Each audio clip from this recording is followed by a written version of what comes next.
شاد صاحب اپوزیشن نے تو پہلے دو ٹوک کہہ دیا تھا کہ بھائی یہ اصلاحات ہم نہیں مانتے تھے. پھر یہ حکومت کا کریڈٹ تو ہے کہ انہوں نے ان کو میز پہ لایا. اب کل جو میٹنگ ہوئی, کل بڑے اچھے موڈ میں میٹنگ ہوئی ہے, ڈاکٹر صاحب اس میں موجود بھی تھے جو ہمارے پاس رپورٹ ہوا. لیکن یہ جو سیاسی اتنا زیادہ ارشاد صاحب جو شور تھا, اور بالخصوص اپوزیشن لیڈر جو تھے, اب وہ یہ قومی اسمبلی سے تو سینٹ میں معاملہ جا چکا ہے. اب فردر کیا ہوگا اس کو؟ اگر ان کی جو تجاوزات ہیں ان کو کیسے اکاموڈیٹ کیا جائے گا؟ یہ ترامیم ہوں گی, کیسے ہوں گی, قانونی طور پہ یا بل واپس لیے جا سکتے ہیں؟ یہ ارشاد صاحب ایک سوال ہے بنیادی. میرا خیال ہے یہ ہم ڈاکٹر صاحب سے پوچھتے ہیں. ڈاکٹر صاحب یہ جو شرط تھی اپوزیشن کی, جی پہلے یہ قانون سازی جو اسمبلی میں آپ نے کی ہے واپس لیں, پھر اس کے بعد مذاکرات ہوں گے. اب قانونی پوزیشن کیا ہے اور انڈرسٹینڈنگ کیا ہے اپوزیشن کے ساتھ کہ سینٹ سے یہ واپس آئے گا یا ترامیم اپوزیشن ترامیم پیش کرے گی, یا یہ بل واپس لیا جائے گا سینٹ سے ریجیکٹ کرا کے قومی اسمبلی سے بھی نیا بل آئے گا؟ کیا قانونی اور عملی شکل کیا ہے؟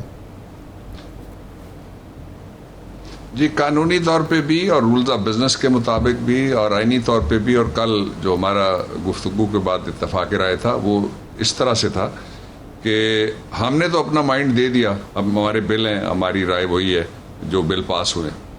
اپوزیشن کی جو رائے آئے گی اس رائے کے اوپر ہم گفتگو کریں گے. گفتگو کرنے کے بعد جہاں پہ اتفاق رائے ہوگا وہ ہم امینڈمنٹ کے لیے بھیج دیں گے سینٹ آف پاکستان میں, جہاں کمیٹی بھی کام کر رہی ہے اور سینٹ سے پاس ہونا ہے. وہ ترمیم وہاں پہ اکاموڈیٹ ہو سکتی ہے ہاؤس میں.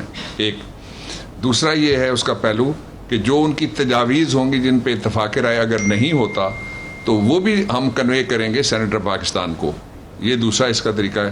یہ ان دونوں باتوں پہ کل ہماری ڈیٹیل کے ساتھ گفتگو ہوئی ہے. اس لیے کوئی کسی جگہ پہ ڈیڈ لاک سامنے آنے کی کوئی صورت نہیں ہے اس سارے سیناریو میں. اس لیے کہ بیسکلی دو ہی, ایک اپوزیشن سائیڈ ہے, ایک گورنمنٹ سائیڈ ہے, اور اگر آپ کی طرف سے بھی کوئی تجویز ہو, قوم بھی اس پہ کو ہمیں لکھ کے بھیجنا چاہے تو پارلیمنٹری افیئرس کو بھیج دے اور ہم اس کو بھی غور کرنے کے لیے تیار ہیں. میں کہہ رہا تھا بریک سے پہلے کہ یہ قوم کے لیے ایک اصلاح کا انتخابات کے اندر بہت بڑا موقع ہے جو پہلی بار آیا ہے سامنے, تو اس کو ضائع نہیں ہونا چاہیے اور اس کو بھرپور طریقے سے دیکھیے. جو گورنمنٹ ہے, اپوزیشن ہے, اس کے علاوہ جو باہر بیٹھے ہوئے لوگ ہیں اور پوری قوم, اس کا اربوں روپیہ ایک الیکشن پہ خرچ ہوتا ہے. کروڑوں نہیں خرچ ہوتا, اربوں روپیہ ایک الیکشن پہ خرچ ہوتا ہے.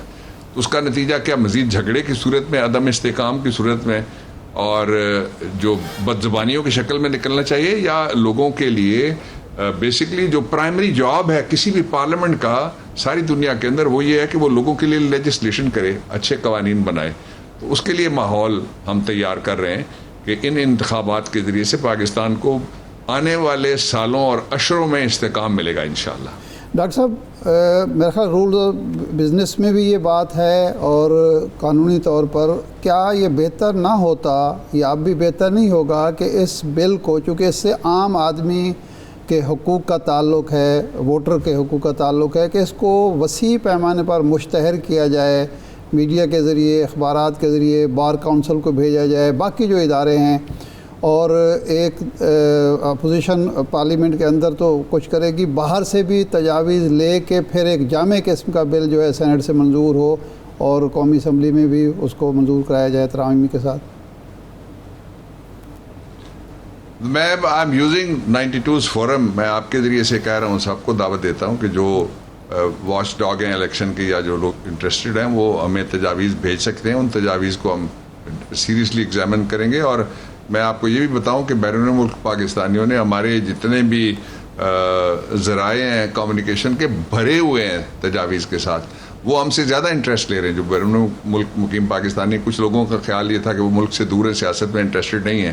یہی لوگ جب جاتے ہیں تو گاڑی بھی ان کی استعمال کرتے ہیں, ایئرپورٹ سے کھانا بھی نہیں کا کھاتے ہیں, کئی ان کے گھروں میں جا کے رہتے ہیں, لیکن پاکستان واپس آتے ہی پتہ نہیں ان کو نظر لگ جاتی ہے دوستوں کو, کہتے ہیں جی کہ ان کو تو سیاست کا پتہ ہی نہیں ہے. اس لیے ڈاکٹر صاحب تحائف بھی لیتے ہیں, شاپنگ بھی کرتے ہیں, شاپنگ بھی کرتے ہیں, تحائف بھی لیتے ہیں. جی ٹھیک ہے. اچھا ڈاکٹر صاحب یہ تو بات تھی, اس میں کوئی غلط بات نہیں ہے. جی اچھا ڈاکٹر صاحب یہ تحائف کی بات تو ٹھیک ہے, لیکن شہباز شریف صاحب کہہ رہے ہیں کہ خود کو نہ بدلا تو انقلاب آئے گا, وہ بھی خونی. خالی انقلاب کی حد تک ہوتا پھر بھی بات کچھ سمجھ آ جاتی. آخر ایسا کیا کر دیا ہے آپ کی سرکار نے کہ خونی انقلاب کی وہ باتیں کر رہے ہیں؟ ویسے تو اس ماحول میں جب اتنا ایک ورکنگ ریلیشن نظر آ رہا ہے between government and opposition parliament کے اندر، تو یہ بات کرنے کی نوبت کیوں پیش آئی؟ یا ایک تاثر یہ بھی ہے کہ جو ایف آئی اے کی انکوائریاں چل رہی ہیں، کیسز ہیں، اس کو لے کر بھی شاید بیلنس کرنے کی کوشش کی ہے، یا واقعی اتنے حالات برے ہیں کہ خونی انقلاب ناگزیر ہے؟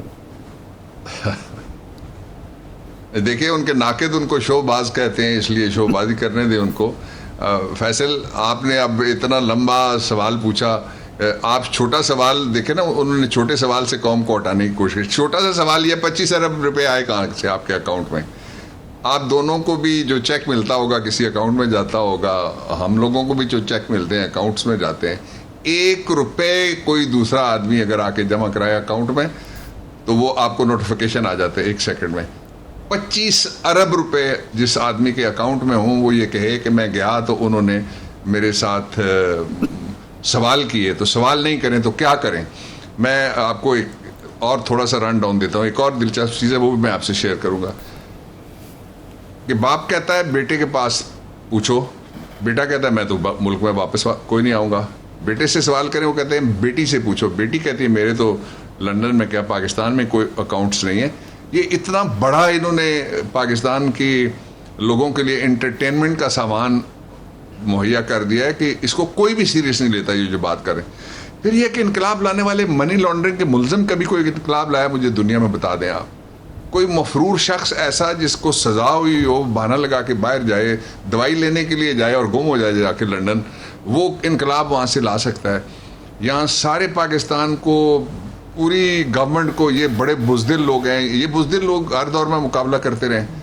مجھے یاد ہے ایک دفعہ آپ کی ایک تنظیم تھی، پتہ نہیں آپ بھی وہ ایکٹیو ہے یا نہیں، آپ نے مجھے بی بی کے زمانے میں جب یہ احتساب کر رہے تھے، میں بی بی کے کیس لڑنے کے لیے اور ان کے میاں کے کیس لڑنے کے لیے لاہور گیا، تو آپ نے وہاں جو ایک 5 ستارہ ہوٹل تھا وہاں سارے بلائے آپ نے، بڑے بڑے کالم نگار، وہ زمانہ جی کونسل آف نیشنل افیئرز، جی council of national affairs, thank you very much, exactly, اللہ آپ کا بھلا کرے۔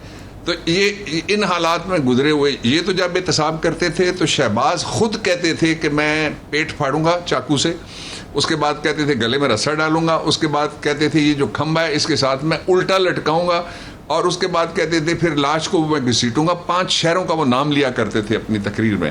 تو اس وقت تو جو سارے کیسز ہیں، مثال کے طور پہ منی لانڈرنگ کے اور فیک اکاؤنٹس کے کیسز آئے کہاں سے؟ یہ تو پچھلے نواز شریف صاحب کے دور میں شروع ہوا۔ جو بشیر میمن صاحب تھے سپریم کورٹ آف پاکستان میں، جب یہ کیس پہلے دن سنا گیا تو میرا بھی ایک کیس لگا ہوا تھا اس کے 1 نمبر بعد میں، جب یہ کیس پیش ہوا اور سابق چیف جسٹس صاحب اس کو سن رہے تھے، تو یہ کیس تو ہم نے تو نہیں بنائے، اور یہ جو اثاثے ہیں یہ بھی تو ہم نے نہیں بنائے۔ پھر یہ ہے کہ پاکستان میں جو قانون ہے 47 سے ایک بنیادی قانون ہے، اس کو کہتے ہیں PCA 1947، prevention of corruption act 1947۔ اس کے سیکشن 3 میں لکھا ہوا ہے کہ کوئی شخص اگر اپنی حیثیت، تنخواہ یا معروف ذرائع آمدن سے زیادہ کی زندگی گزارے تو اس کو پوچھا جا سکتا ہے کہ تمہارے پاس اس کے ذرائع اور وسائل کیا ہیں۔ اچھا، انہوں نے 3 پیش کیے۔ ایک قطری خط تھا، اس سے پہلے انہوں نے کہا کہ ابا جی نے بڑی محنت کی تھی کمر باندھ کے، آپ کو یاد ہوگا تقریر جو یاد صادق صاحب اسپیکر تھے ان کے پاس نواز شریف نے کھڑے ہو کے کی as leader of the house. اور تیسرے ذرائع وہ کہتے ہیں کہ ہم خاندانی رئیس لوگ ہیں اور ہمارے خاندان کے اتنے پیسے ملک سے باہر چلے گئے۔ یہ کس انقلاب کی یا ان کے کہنے کے اوپر کون خون بہائے گا؟ نواز شریف کو پتہ ہے، وہ خود کہتے تھے کہ یہ مجھے کہتے تھے کہ قدم بڑھاؤ، پیچھے سے بھاگ جاتے تھے۔